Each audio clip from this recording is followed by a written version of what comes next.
welcome back to my channel, or welcome in general if you are new. In today's video, we're going to be giving my living room a summer refresh, adding in some very simple touches to make it very high-end, very cozy. If you guys have been with me for a while, you guys know that my style has changed a lot. It's been refined. I like to focus a lot on cozy, very traditional textures. I love an earthy feel. I love nature, so that's really what I like to incorporate into my space. So if that's what you like, you're definitely gonna love this video, and I hope that you get a bunch of ideas, very simple, inexpensive ways to make your house feel very cozy, very summery for the new season. And if you're new, make sure that you subscribe, give the video a thumbs up if you got lots of ideas, lots of inspiration for your home. And if you like home decor, homemaking, and DIY content, make sure that you're definitely subscribed because I have lots of that on my channel. And I believe that's everything. We're gonna go ahead and get started. So whenever I'm decorating a space for an occasion or a holiday or season, I always like to start with the focal point. And in this case, that is going to be this gallery wall of frames with a white cabinet beneath it. This is actually an old dresser of ours. I redid it in a video that was actually made quite a few years ago. And we actually added in these prints from Etsy around springtime to sort of give that summery, very floral feel. They're very neutral with some hints of green in them. Now on the cabinet I already have a little burlap runner as well as this brass lamp.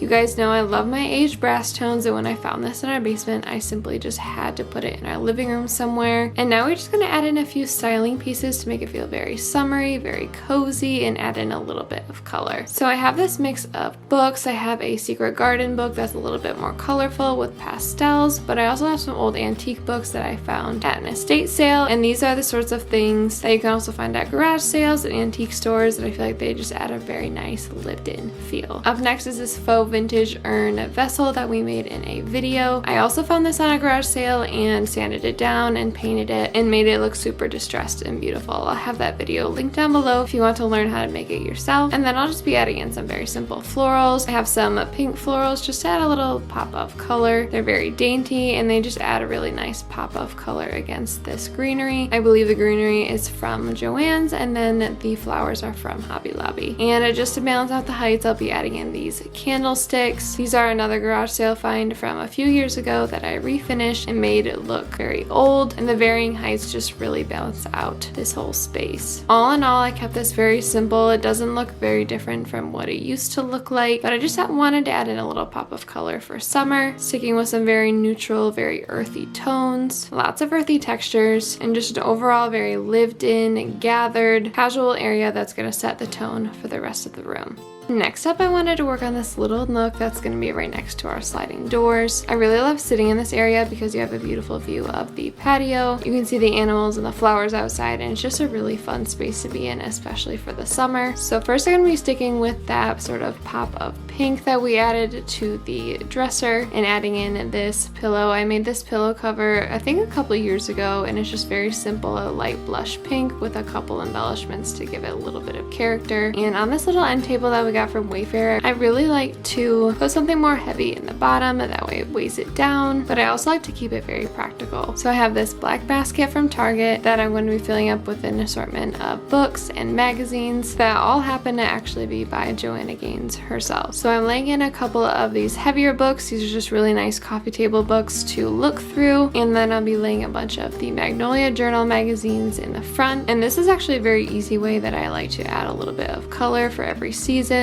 I always will switch out which magazine is in the front, and for this time of year I decided to go with this one. I love the neutral tones, I love the deep green colors of it, and I think it really just goes well with that summer vibe. Next we're going to doing the top of the end table. We're going to keep this pretty similar to how I've styled it in the past, but there's going to be a small little addition that I want to add. So first we're very simply going to start with a couple books. I believe these are also thrifted. The thrift store is always a great place to find old books, and I'll usually take the cover off. That way you have more of a neutral base, and I usually stick to blacks and creams and tones of white. Next we're going to be adding this little white pitcher. My mom actually found this in our laundry room when she was decluttering it, and she almost got rid of it, but I thought it was so beautiful for summer and decided to add a bunch of these florals. Again, I wanted to add a little bit of a pop of color, so I'm starting with these pink flowers that kind of resemble a peony, these beige very dainty flowers that sort of look like mini roses, as well as these sprigs of greenery that have a little pop of yellow in them. And all together, I think these stems look so beautiful. They look very realistic, very gathered. They give that wildflower sort of feel, which I always love for this time of year. And I just love the way that they overflow out of the base and just give that area a very nice pop of color in nature. And even though these are faux florals, they add a lot of life to this space, give it a lot of dimension. And you'll notice that I really love adding florals, especially for summer, just because when I think of summer, I think of lots and lots of fresh flowers. And now to finish off this little vignette, I'm going to be adding in this frame. I made this in a recent DIY video that I can link down below for you. I love the texture of it, and I just added in this old picture, I think of us at a zoo. I didn't really have anything to put in it, but I actually really love having it there. And then next to it, I'm just adding in this little coaster. And overall, I love how this little nook turned out. It's super simple, but it's super soft and cozy. Lots of fun textures and contrast. A couple pops of color for summer. A bunch of whimsical flowers that just look so realistic and beautiful. And all together just really created a cohesive space that's perfect for curling up and reading a book or just enjoying the nature outside. Now we're going to decorate the area right behind the sitting nook. We just have a little green cabinet here. We have a family picture on the wall and then a family sign. I do plan on changing this up just a little bit in the future just because I'm not big on the family sign, and obviously we need to update our family picture. But for now, we're just going to be adding some simple touches. So first I'm going to be adding this Joanne's plant, just add some height and a pop of green. And then we're going to be adding in this black frame with a picture of my dog in it. I love dispersing black frames in my decor. I feel like it adds a good amount of simplicity, but also contrast. You guys know I love contrast. It really just makes your space look so much more high-end and put together. And then on the right side, we're just going to be adding in this brown distressed vase, which is very similar to the urn that we were just looking at, but just a different shape to sort of bring in some more texture. And that is all I did. I tried to stay away from white because the frame is a bright white, and just tried to stick to neutrals.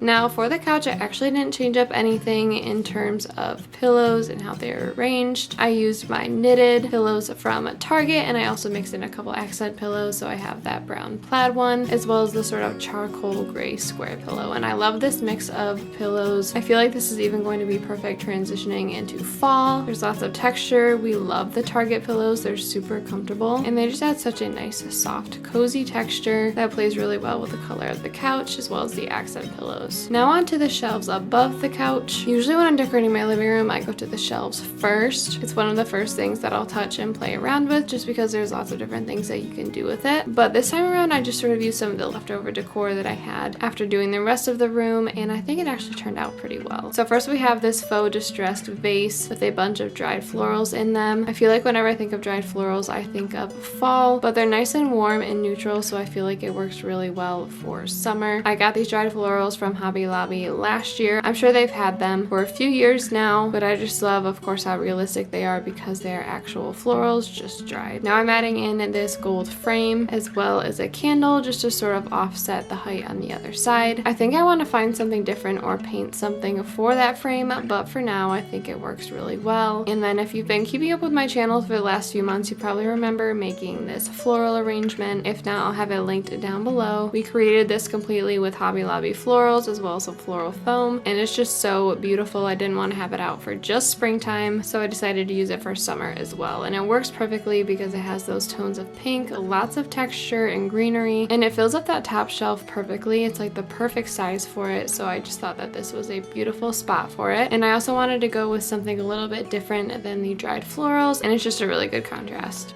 Now we're going to be moving on to our media center. This media center came from Wayfair, and I'm not gonna lie, I really want to repaint this or stain it or something. I just don't know what to do with it. So for now, we're going to be adding in just a few simple pieces of decor to match the rest of the room. And if you have any recommendations, let me know in the comments. So we're doing the same sorts of colors, the pink, a little bit of yellow, except this time around the statement flowers are going to be yellow. And then those pink flowers are from Target, and the greenery stem is from Hobby Lobby. And again, to balance out the other side, I'm just going to be adding in this frame. I think the bright white looks beautiful contrasted against all the warm tones. tones, as well as this lantern that I thrifted and repainted. Again, this is super simple. As you can probably tell, with long cabinets, I really like to create vignettes, one on each side. I like to do different shapes, different colors. I like not to have too much of one color altogether, and I don't always stick to the rule of a vignette having to be a group of 3. For a more minimal look, I really like to just do 2 things at a time and just make sure they contrast one another but still really play nicely. And now for the last area of the living room, we just have a matching recliner to the little sitting nook, as well as an end table and an old rocker. So these are the few things that we're just going to add into this space. Just add a little bit of color, a little bit of warmth, lots of texture, and very cozy materials. When I made that big flower arrangement, I also made this mini one in this wicker basket. I have another one of these pink pillow covers, and then I just have a little book and a coaster. So altogether, I feel like these are going to add a really nice touch. First, I'm going to lean the white book up against the lamp just to add a little bit of height and dimension. And then to finish off that part of the cabinet, we're going to be adding in the little floral arrangement, and then just adding a coaster to the front. That way it's practical for putting a drink down in everyday use. And already this space is feeling super cozy and whimsical. I love the faux cosmos, and that's those pink sort of daisy-like flowers. Those came from Hobby Lobby, and I love how realistic they look. And I believe they come in a bunch of different colors. And then lastly, we're just going to throw on our last pillow just to tie in that accent color and add more cozy textures. And as you can see, everything just plays super well together. The wicker is beautiful together. We have a few different tones of pink that just add a nice pop of color, and it really just brings the whole room together. So this is how everything looks at the end. I love how neutral and understated it is. There's a pop of color, but it's not super obvious. That makes the space too busy. Lots of florals, lots of natural textures like wood, stone, and burlap, and I feel like everything just complements this accent wall so nicely. I think starting with a feature wall and sort of building the rest of the room off of that and just playing with those tones, playing with those textures, really makes the room come to life, makes it feel very cozy, very inviting for the summertime, and everything just looks so cohesive and beautiful. After spring, I feel like it really just needed a refresh, and these few simple changes definitely brought summer to life.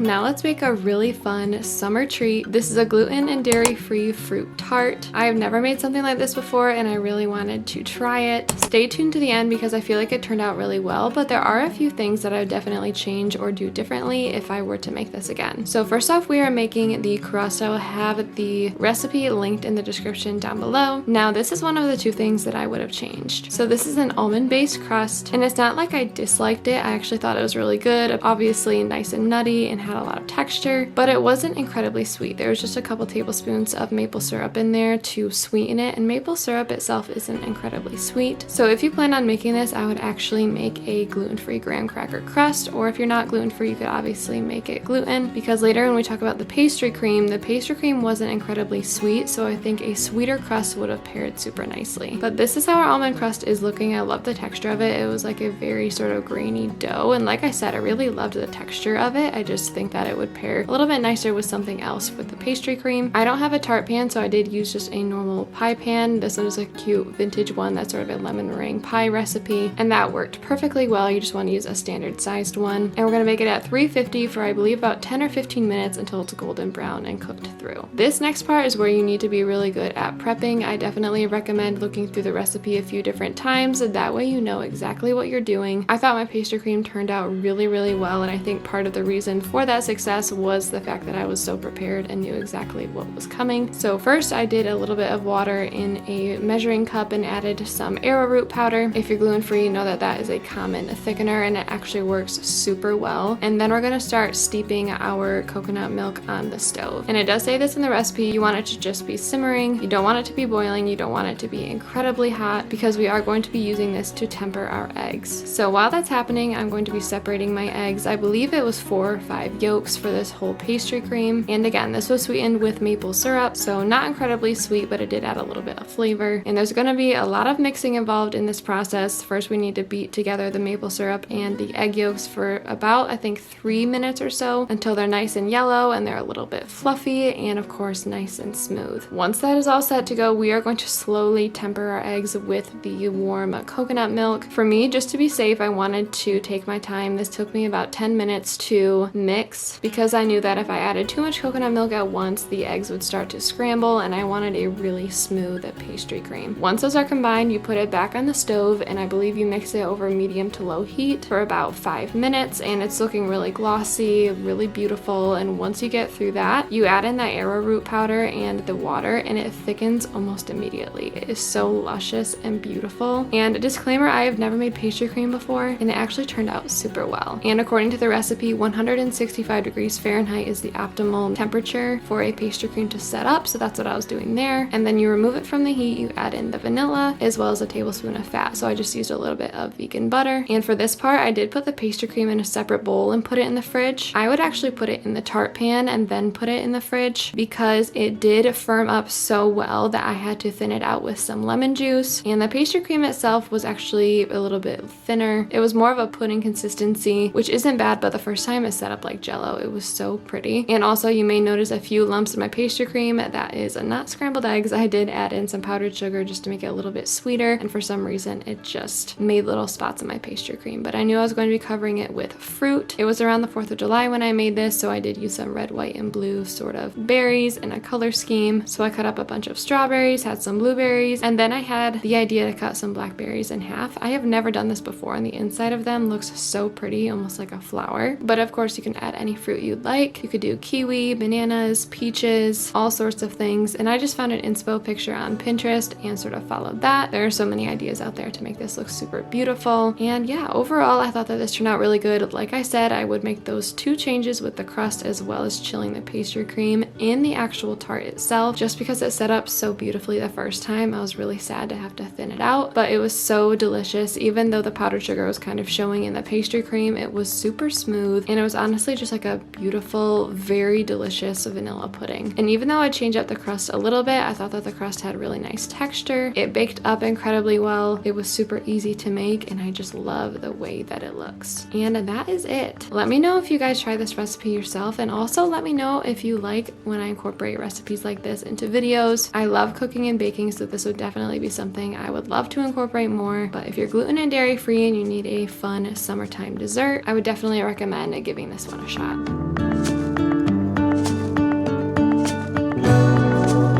Okay, that is going to wrap up today's video. This very simple summer refresh added lots of very simple touches to make the home feel very cozy. Lots of natural textures, a lot of nature inspired pieces, and I really hope you enjoyed it. Got some ideas for yourself. If you did, make sure that you give the video a thumbs up to let me know, and check out a bunch of the other videos I have on my channel. I've done lots of videos like this in the past and there's lots that you'd probably enjoy. And before you leave, make sure that you're subscribed for new homemaking, DIY, and home decor content every single week on my channel. Lots of fun videos to come, including a room makeover that I'm putting the finishing touches on as we speak. But yeah, I believe that is everything. Thank you so much for watching this video. Thanks for hanging out with me today, and I will see you guys in my next one. Bye.